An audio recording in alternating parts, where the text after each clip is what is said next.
Kasus asuransi Jiwa-Astra yang melibatkan Oscar Adi Merdeka dan Lukas Bijitan sebagai terdakwa, memasuki agenda pembacaan pledoi yang berlangsung di Pengadilan Negeri Surabaya, Senin, tanggal 30 September tahun 2024. Adapun, pledoi yang disampaikan kedua terdakwa melalui penasehat hukumnya, Budi Laksono dan Bambang Sujarwo, yakni jeratan tindak pidana pencucian uang dan pemalsuan dokumen asuransi Jiwa-Astra tak terbukti. Hal ini berdasarkan keterangan ahli pidana yakni Dr. Antonius Joko Sumaryanto dari Universitas Bayangkara, bahwa terdakwa mengganti foto nasabah adalah perbuatan yang diatur dalam Undang-Undang Keadministrasian.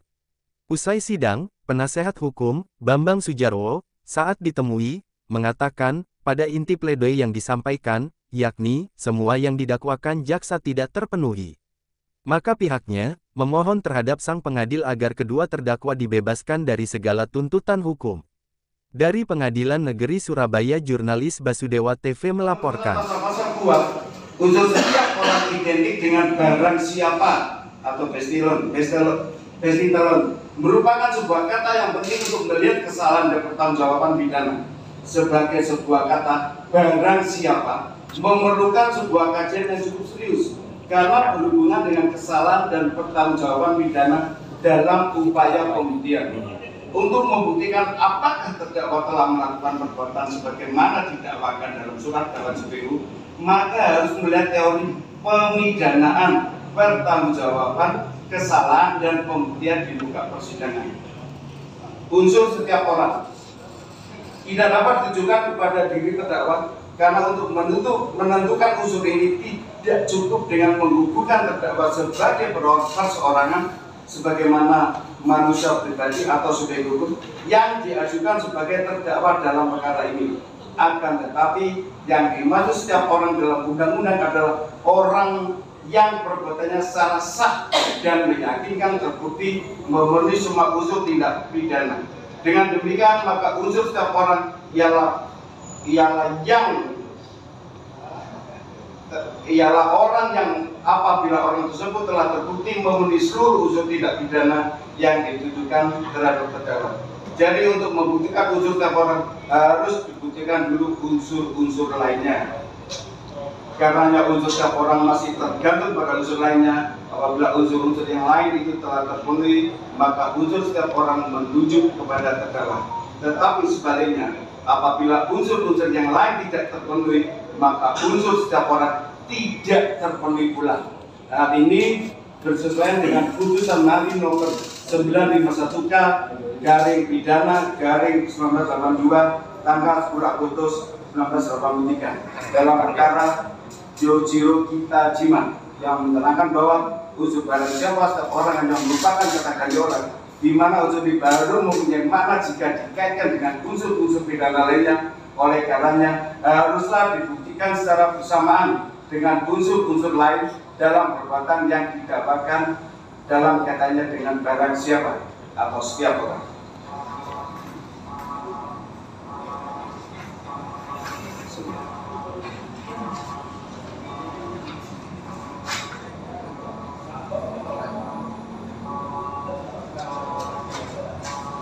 Lanjut, bahwa keputusan Menteri Keuangan nomor 426 garing KNK 06 garing 2003 di atas adalah dokumen untuk mendapatkan izin usaha perusahaan asuransi dapat diartikan dokumen perusahaan asuransi, bahwa harus dibedakan antara dokumen perasuransian, dokumen perusahaan asuransi dan data pribadi nasabah. Bahwa di hubungan ruang lingkup pasal 78 Undang-Undang Nomor 40 Tahun 2012 tentang perasuransian sebagaimana telah diubah menjadi Undang-Undang Nomor 4 Tahun 2003 tentang pengembangan dan penguatan sektor keuangan adalah mengenai dokumen perasuransian dan dokumen perusahaan asuransi, bukan mengenai data pribadi nasabah. Bahwa data pribadi nasabah diatur pasal 58 ayat 2 dan pasal 64 ayat 1 Undang-Undang Nomor 24 Tahun 2013 tentang administrasi kependudukan.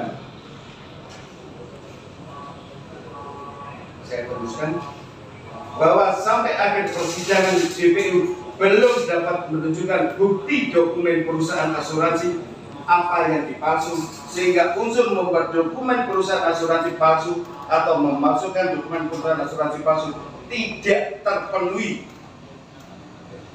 Bahwa berdasarkan fakta persidangan dan penjelasan unsur di atas, maka unsur terdakwa memasukkan dokumen perusahaan asuransi tidak terbukti dan tidak terpenuhi.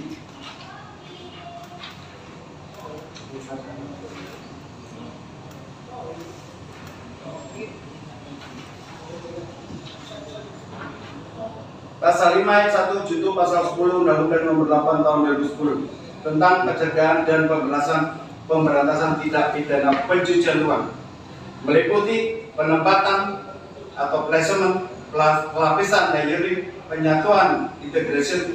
Setiap tahap yang dijelaskan di atas tidak selalu berdiri sendiri-sendiri. Terkadang ketika tahap dapat tergabung dalam suatu proses atau saling overlap satu dengan yang lainnya. Pencucian uang secara sederhana didefinisikan adalah suatu upaya perbuatan untuk menyembunyikan atau menyamarkan asal-usul uang atau dana harta kekayaan hasil tindak pidana melalui berbagai transaksi keuangan agar uang atau harta kekayaan tersebut tampak seolah-olah berasal dari kegiatan yang sah atau legal. Unsur-unsur pasal 1 angka 1 Undang-Undang TPPU dimaksud yaitu setiap orang atau korporasi yang menempatkan, mentransfer, mengalihkan, membelanjakan, membayarkan, menghibahkan, menitipkan, membawa ke luar negeri, mengubah untuk menukarkan dengan mata uang atau surat berharga atau perbuatan lain atas harta kekayaan yang diketahuinya atau patut diduga merupakan hasil tindak pidana sebagaimana dimaksud dalam pasal 2 ayat 1 dengan tujuan menyembunyikan atau menyampaikan asal-usul harta kekayaan pasal 3 junto pasal 6. Pasal 3 Undang-Undang TPPU. Setiap orang yang menempatkan, mentransfer, mengalihkan, membelanjakan, membayarkan, menghibahkan, menitipkan, membawa ke luar negeri, mengubah bentuk, menukarkan dengan mata uang atau surat berharga atau perbuatan lain atas harta kekayaan yang diketahuinya atau patut diduga yang merupakan hasil tindak pidana sebagaimana dimaksud dalam pasal 2 ayat 1 dengan tujuan menyembunyikan atau menyamarkan asal-usul harta kekayaan dipidana karena tindak pidana pencucian uang. Pasal 5 Undang-Undang TPPU ditujukan pada penerima pelaku pasif pencucian uang, artinya antara ayat 1 dan ayat 2 saling berkaitan.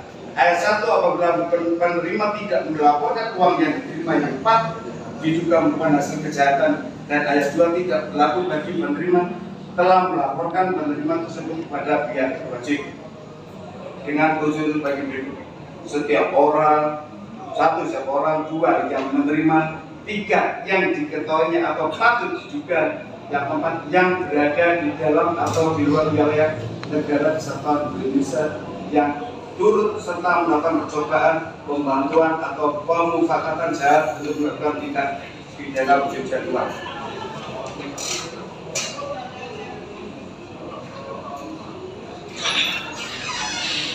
Bunyi pasal 53 KUHP tentang percobaan. 1. Mencoba melakukan kejahatan pidana jika niat untuk itu telah ternyata dan adanya pengulangan pelaksanaan dan tidak selesainya pelaksanaan itu bukan semata-mata disebabkan karena kehendaknya sendiri. 2. Maksimum pidana pokok terhadap kejahatan dalam hal percobaan dikurangi sepertiga, bahwa syarat atau unsur tersebut adalah adanya niat atau kehendak dari pelaku, adanya permulaan pelaksanaan dari niat atau kehendak itu, dan 3. Pelaksanaan tidak selesai semata-mata bukan karena kehendak pelaku. Bahwa dihubungkan dengan terdakwa Oscar Adi Merdeka terdakwa pidana pokok yaitu pasal 33 junto pasal 78 Undang-Undang Perasuransian, dapat disimpulkan bahwa tidak ada niatan atau mens rea dari terdakwa Oscar Adi Merdeka untuk memasukkan dokumen perusahaan asuransi. Maka dapat disimpulkan bahwa terdakwa Oscar Adi Merdeka tidak dapat dihukum. Bahwa unsur yang berada di dalam atau di luar wilayah negara kesatuan Indonesia yang turut serta melakukan percobaan, pembantuan atau pemufakatan jahat untuk melakukan tindak pidana pencucian uang tidak terpenuhi secara sah menurut hukum. Bahwa dengan tidak terpenuhinya pasal 78 Undang-Undang Nomor 40 Tahun 2014 tentang perasuransian sebagaimana telah diubah menjadi Undang-Undang Nomor 4 tahun 2003 tentang pengembangan dan penguatan sektor keuangan, maka tidak terpenuhi juga pasal 5 ayat 1 junto pasal 10 Undang-Undang Nomor 8 tahun 2010 tentang pencegahan dan pemberantasan tindak pidana pencucian uang. Bab 5 penutup. Majelis Hakim yang terhormat, saudara penuntut umum yang kami hormati, sidang yang mulia. Sebelum kami menutup nota pembelaan ini dan selanjutnya menyampaikan permohonan kami kepada Majelis Hakim yang terhormat, kami hendak mengetuk hati nurani kita semua yang hadir di dalam persidangan ini, teringat akan perasaan yang kini dirasakan oleh terdakwa, keluarga besar, dan para sahabat terdakwa, dan secara khusus yang dirasakan oleh anak-anak terdakwa yang saat ini sangat merindukan kepulangan bapak mereka. Mereka semua sangat sedih dan terpukul melihat penderitaan yang terdiri harus dirasakan oleh terdakwa, meringkuk di balik jeruji tahanan karena dakwaan kesalahan yang tidak dilakukan oleh terdakwa. Mereka semua sangat berharap agar kebenaran dan keadilan dapat ditegakkan di dalam persidangan ini. Harapan mereka ini hendaknya jangan kita sia-siakan. Kami yakin dan percaya Majelis Hakim yang terhormat yang dipimpin oleh Ketua Majelis Hakim yang bijaksana nantinya akan dapat memberikan suatu putusan yang adil. Majelis Hakim yang terhormat, saudara penuntut umum yang kami hormati, sidang yang mulia.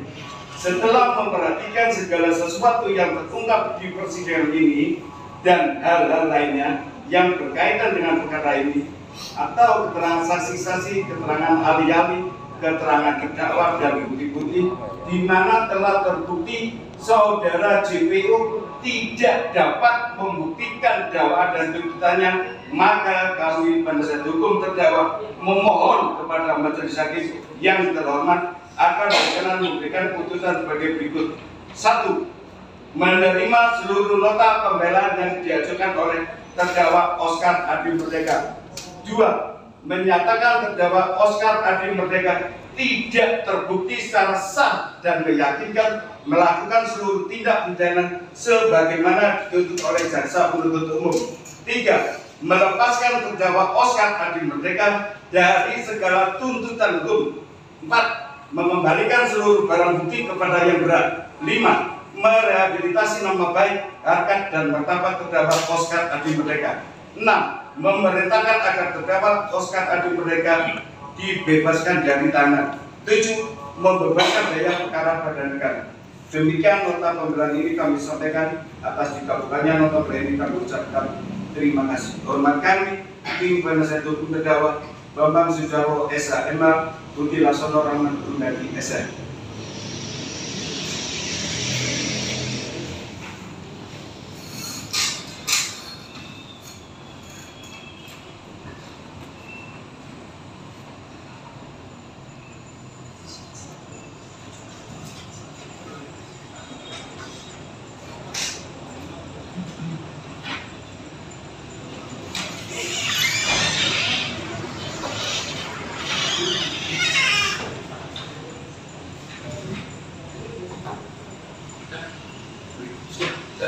Ya, terhadap pledoi tertulis penasihat umum, saudara sendiri apakah membuat pembelaan tertulis? Tidak, atau sebetulnya diserahkan ke penasihat hukum tadi? Betul ya, boleh. Baik. Terhadap pledoi tertulis dari penasihat hukum penuntut umum, saudara apakah mengajukan replik atau secara tertulis atau lisan saja? Baik, yang mulia, kami adalah penuntut umum dalam perkara nama terdakwa Oscar Adi Merdeka. Kami hanya menanggapi secara lisan saja. Pertama, apa yang disampaikan oleh penasihat hukum terdakwa ini adalah tidak beralasan hukum. Karena selama persidangan kami tidak pernah melihat pengacara yang ini duduk di persidangan. Kalaupun ada, tidak pernah bertanya sekalipun. Kami juga tidak tahu dari mana bahan yang diambil. Kedua, kami penuntut umum tetap pada tuntutan kami yang telah dibacakan pada persidangan. Demikian. Untuk penasihat hukum, saudara mengajukan replik bisa.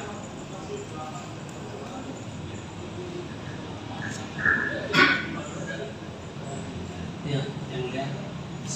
Kita dari tim penasihat hukum Pada pembelaan juga menyampaikan secara lisan duplik pada intinya sampai detik terakhir perbuatan pemalsuan dokumen perusahaan asuransi ini ya. Jadi itu saja. Ini asal ada pembelaan ya. Ya.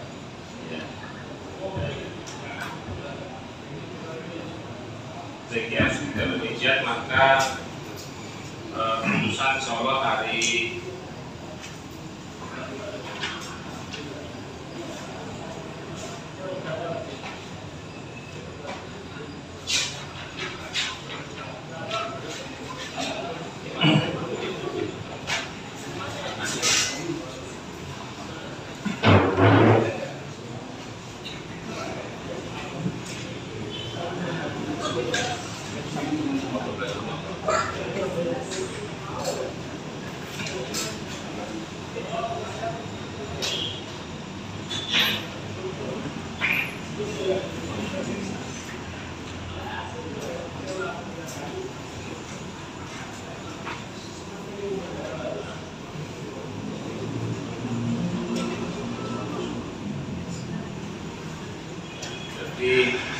kita coba untuk mengambil agenda putusan hari Kamis tanggal 3 ya, 3 Oktober ya.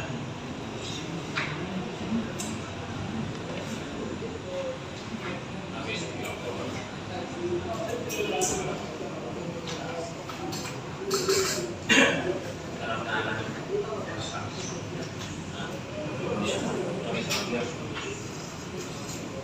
Ya, Kamis tanggal 3 Oktober ya, untuk putusan siang ya. Ya, buat siang.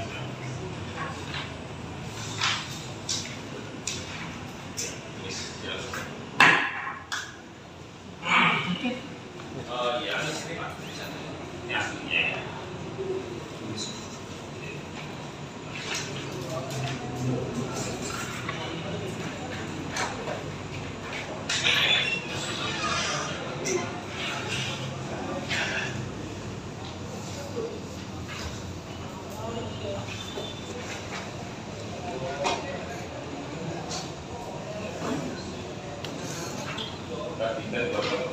Sehat ya?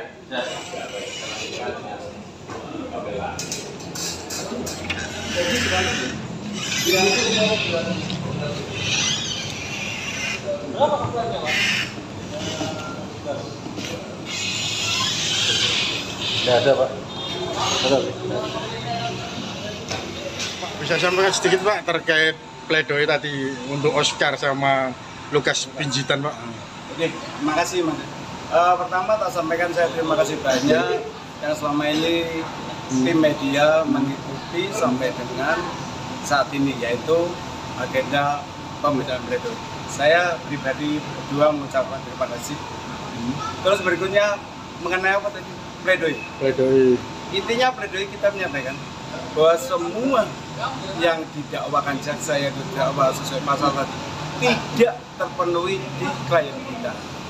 Makanya tadi saya sampaikan tuntutan kita mengharap memohon untuk terdakwa dibebaskan secara hukum.